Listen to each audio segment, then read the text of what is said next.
തെരഞ്ഞെടുപ്പ് കമ്മീഷന്റെ വാർത്താ സമ്മേളനം നാളെ ഉണ്ടാകും. പ്രതിപക്ഷ നേതാവ് രാഹുലിന് മറുപടിയും കമ്മീഷൻ നൽകിയേക്കും. നാളെ വൈകിട്ട് 3 മണിക്കായിരിക്കും തെരഞ്ഞെടുപ്പ് കമ്മീഷൻ മാധ്യമങ്ങളെ കാണുക.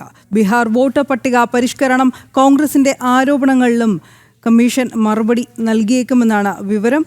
എന്തായാലും ഈ ആരോപണങ്ങൾക്കൊക്കെ നാളെ കൃത്യമായ മറുപടി തെരഞ്ഞെടുപ്പ് കമ്മീഷന്റെ ഭാഗത്തു നിന്നുണ്ടാകും. ഇതിന്റെ കൂടുതൽ വിവരങ്ങൾ ജിഷ്ണു കൃഷ്ണൻ നൽകും ഡൽഹിയിൽ നിന്ന്. ജിഷ്ണു, വിശദാംശങ്ങൾ.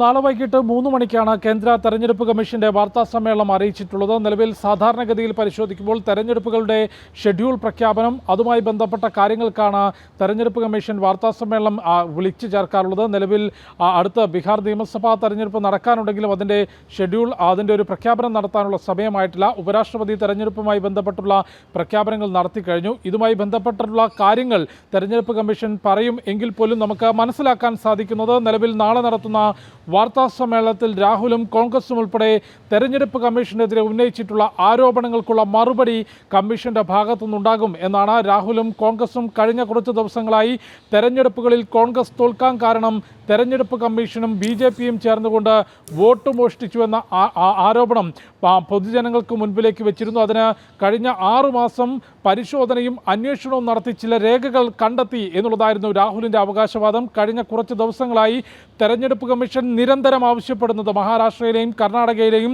ഹരിയാനയിലെയും മുഖ്യ തെരഞ്ഞെടുപ്പ് കമ്മീഷണർമാർ രാഹുലിന് നോട്ടീസ് നൽകി നിരന്തരം ആവശ്യപ്പെട്ടത് അത്തരത്തിൽ ക്രമക്കേടുകൾ നടന്നിട്ടുണ്ടെങ്കിൽ അതിൻ്റെ രേഖകൾ ഹാജരാക്കൂ, രേഖാമൂലം പരാതി നൽകൂ, ആ വിഷയം അന്വേഷിക്കാം, എപ്പോഴും വോട്ടർ പട്ടിക കുറ്റമറ്റതാക്കുന്നതിനാണ് തെരഞ്ഞെടുപ്പ് കമ്മീഷൻ ശ്രമിച്ചുകൊണ്ടിരിക്കുന്നത്. അതുകൊണ്ട് നിലവിൽ രാഹുൽ ഉന്നയിക്കുന്ന തരത്തിലുള്ള ആരോപണങ്ങൾ അല്ലെങ്കിൽ അത്തരം ക്രമക്കേടുകൾ വോട്ടർ പട്ടികയിൽ നടന്നിട്ടുണ്ടെങ്കിൽ അതിൻ്റെ രേഖകൾ കഴിഞ്ഞ 6 മാസം നടത്തിയ അന്വേഷണത്തിൽ ലഭിച്ചിട്ടുണ്ടെങ്കിൽ അത് ആ രേഖകൾ ഹാജരാക്കണമെന്നും സത്യവാങ്മൂലം നൽകണമെന്നും നമുക്ക് വിശദമായി അന്വേഷിക്കാമെന്നും കർണാടകയിലെയും മഹാരാഷ്ട്രയിലെയും ഹരിയാനയിലെയും മുഖ്യ തെരഞ്ഞെടുപ്പ് കമ്മീഷണർമാർ രാഹുലിന് കത്ത് നൽകിയിരുന്നു. എന്നാൽ രാഹുലിൻ്റെയും പ്രിയങ്കയുടെയും കോൺഗ്രസ് നേതാക്കളുടെയും നിലപാട് എന്തിനാണ് കോടതിയെപ്പോലെ തെരഞ്ഞെടുപ്പ് കമ്മീഷൻ തെളിവ് ചോദിക്കുന്നത് എന്ന പ്രതികരണമാണ് പ്രിയങ്കയും കോൺഗ്രസ് നേതാക്കളും നടത്തിയിട്ടുള്ളത്. അതായത് ആരോപണങ്ങൾ ഉന്നയിച്ചു, തെരഞ്ഞെടുപ്പ് കമ്മീഷൻ എന്തിന് കോടതിയെപ്പോലെ തെളിവുകൾ ചോദിച്ച് പുറകെ വരുന്നു എന്നൊരു ന്യായീകരണവും പ്രതികരണവുമാണ് രാഹുലിൻ്റെയും ഒപ്പം പ്രിയങ്കയുടെയും കോൺഗ്രസിൻ്റെയും എല്ലാം ഭാഗത്തു നിന്നുണ്ടായിട്ടുള്ളത്. അത്തരത്തിൽ